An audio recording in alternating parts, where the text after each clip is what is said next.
बाबा जान, अब मैं 12वीं क्लास में आ गई हूँ। मुझे इल्म है शालू बेटा। मुझे लगा कि आपके जहन में ना हो। आप घर पर वैसे भी बहुत कम रहते हैं। मुझे अपनी कोचिंग लगवानी है। इतनी सी बात? अरे मनोहर शर्मा मेरे दोस्त हैं। शहर के सबसे रईस शख्सियत हैं वो। उनके हमराह में नताशा कोचिंग सेंटर चलता है। मैं वहीं जाकर तुम्हारी बात करके आता हूँ। शालू के बाबा जान नताशा कोचिंग सेंटर जाते हैं। रात के 10 बज जाते हैं, लेकिन शालू के बाबा जान वापस नहीं आते। फिर बाबा जान कहाँ रह गए, जरा फोन करके खैरियत तो पूछ। शालू फोन लगाती है, बाबा जान फोन नहीं उठा रहे।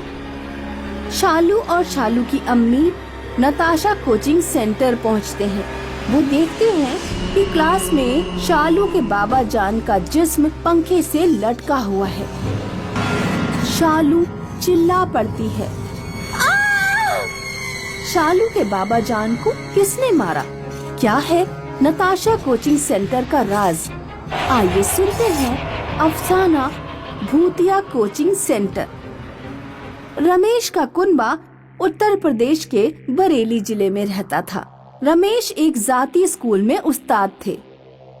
बाबा जान, अब जब नौकरी से लौटकर आइएगा तो मोमोज लेते आइएगा। ठीक है चश्मनूर। रमेश जब नौकरी से वापस आता तो उसका चेहरा उतरा हुआ था। क्या हुआ, इतने मायूस क्यों हो? स्कूल बंद हो रहा है, मेरी नौकरी चली गई। बाबा जान, आप कोचिंग सेंटर खोल लो। आपको हिसाब आता है और कोचिंग सेंटर में अच्छी कमाई भी है। मेरे कोचिंग वाले उस्ताद को देख लीजिए, महीने में 1 लाख से ज्यादा की कमाई है। रमेश एक प्लॉट खरीदकर वहाँ अपना कोचिंग सेंटर तामीर करता है और उसका नाम रखता है नताशा कोचिंग सेंटर। रमेश बहुत मेहनत और मशक्कत से अपने बच्चों को पढ़ाता है, इसीलिए कुछ ही दिनों में उसका कोचिंग सेंटर अच्छा चलने लगा। शहर के सबसे बड़े मनोहर शर्मा कारोबारी की नजर नताशा कोचिंग सेंटर पर पड़ गई। अलबत्ता ये कोचिंग सेंटर पे मेरा इख्तियार हो जाए तो बहुत मुनाफा होगा। एक दिन मनोहर रमेश के घर पहुंचता है। नताशा कोचिंग सेंटर तुम्हारा ही है? हाँ जी, हुक्म कीजिए। मेरा तारुफ मनोहर शर्मा। मेरा नाम तो सुना ही होगा। मेरी दिली ख्वाहिश है कि तुम अपना कोचिंग सेंटर मुझे बेच दो। मैं इसमें फिजिक्स और केमिस्ट्री के टीचर का इंतजाम कर दूंगा।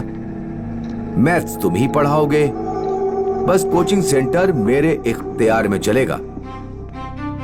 नहीं, मैं अपना कोचिंग फरोख्त नहीं करूंगा। पूरे शहर में कोई भी मुझे ना नहीं कर सकता। जिस चीज पर मेरा दिल आ जाए मैं उसे खरीद कर ही दम लेता हूं। मैंने आपसे कह दिया ना, नहीं बेचना है। ठीक है। मनोहर रात में कुछ बदमाश रमेश के घर भेज देता है और रमेश के पूरे कुनबे को हला करवा देता है।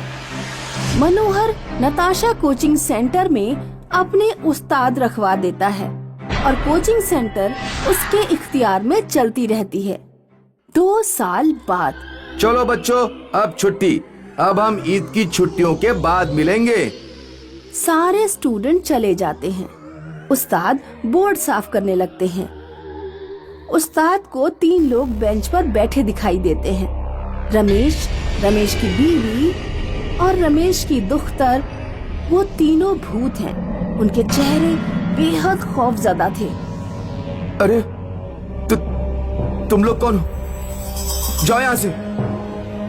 तीनों भूत उस्ताद का गला घोंटकर उसे मार देते हैं। दूसरे दिन मनोहर शर्मा कोचिंग पहुंचता है। सीसीटीवी पर नजर करो। मनोहर देखता है कि रमेश के पूरे कुनबे का भूत टीचर को मार रहा है। अरे नहीं, ये तो वही तीनों लोग हैं। लगता है इनकी रूह भटक रही है। अगर ये सीसीटीवी फुटेज पुलिस के हाथ लग गई तो पुलिस रमेश के खानदान के कातिलों की भी तलाश करेगी और मुझ पर शक करेगी। इसीलिए पुलिस स्टेशन जाना फजूल है। मनोहर घबरा जाता है।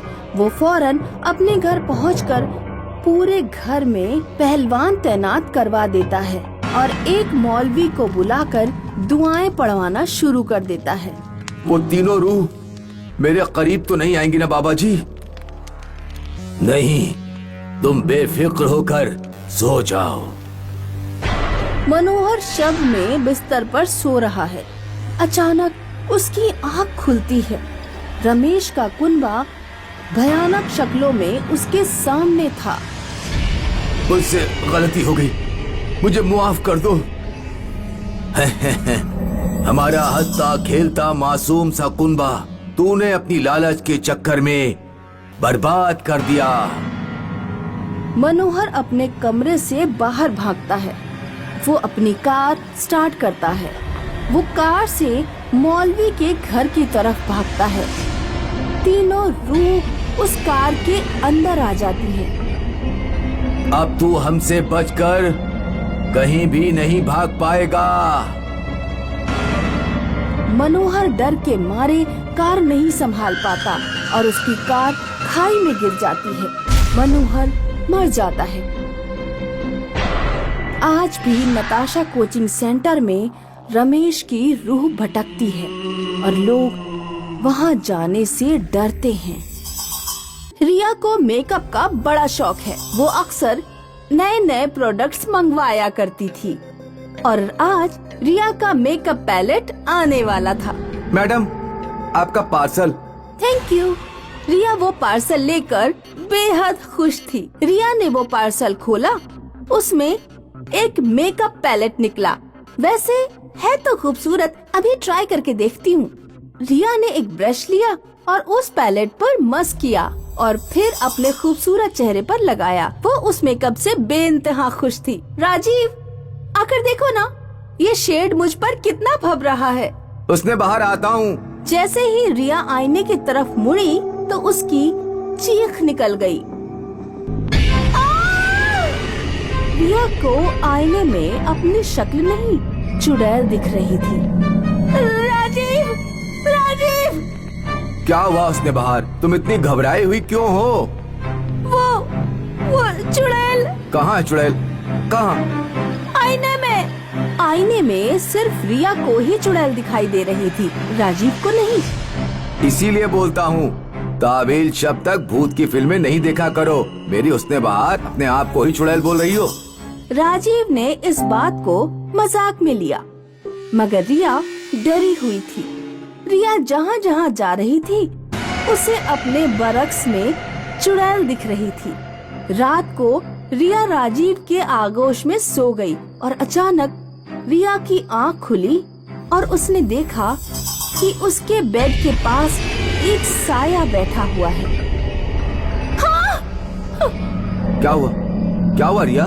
रिया ने राजीव को कस के पकड़ लिया। वो चुड़ैल है। यहाँ कोई नहीं है उसने बाहर, देखो।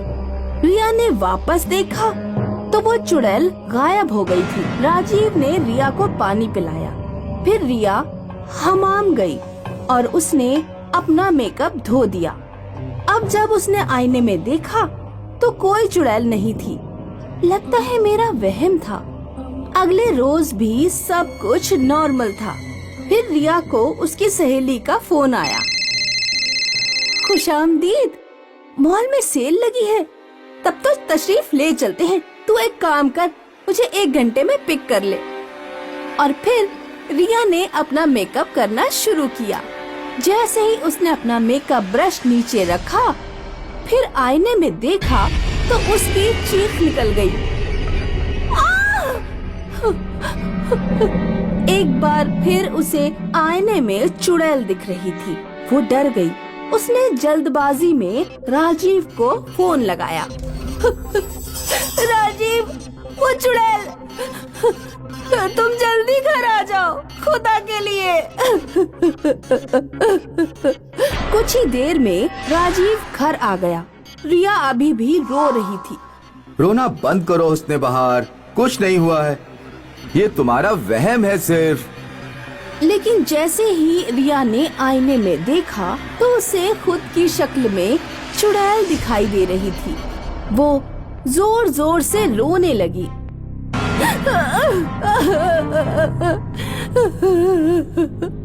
हुस्ने बहार, आराम की जरूरत है तुम्हें। तुम आराम करो, सब ठीक हो जाएगा।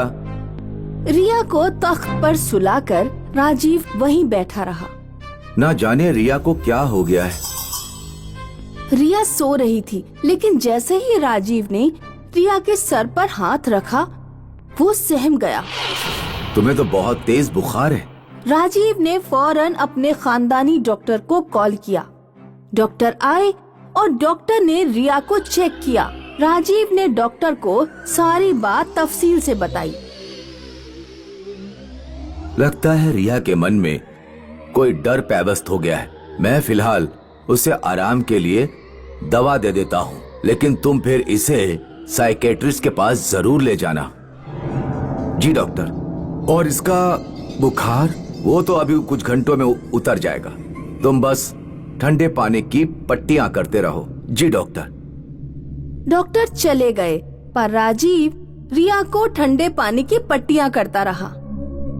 टेंटेन है, उसने बाहर देखो, मैंने तुम्हारा अजीज पसंद नाश्ता बनाया है। तुमने क्यों बनाया? तुम्हें ऑफिस जाने के लिए लेट हो रहा होगा ना? आज मैंने छुट्टी ली है। आज मैं पूरा दिन अपनी हुस्ने बहार के साथ बिताऊंगा। अरे वाह, इतना प्यार। तुम रुको, मैं ब्रश करके आती हूँ। रिया हमाम गई और उसने अपने मुंह पर पानी मारा और फिर ब्रश करने लगी। अभी उसे आईने में चुड़ैल नहीं दिख रही थी। पता नहीं क्या है, कभी मैं दिखती हूँ, कभी वो डरावनी चुड़ैल। लगता है मैं पागल हो गई हूँ। राजीव रिया का इंतजार कर रहा था। दोनों ने साथ में नाश्ता किया। उसने बाहर, मैं आज 2 फिल्म के टिकट बुक कर दिए हैं मैंने। अरे वाह, आई लव यू। कितने बजे का शो है? जितना लम्हा तुम्हें संवरने में लगता है उतना ही तो है।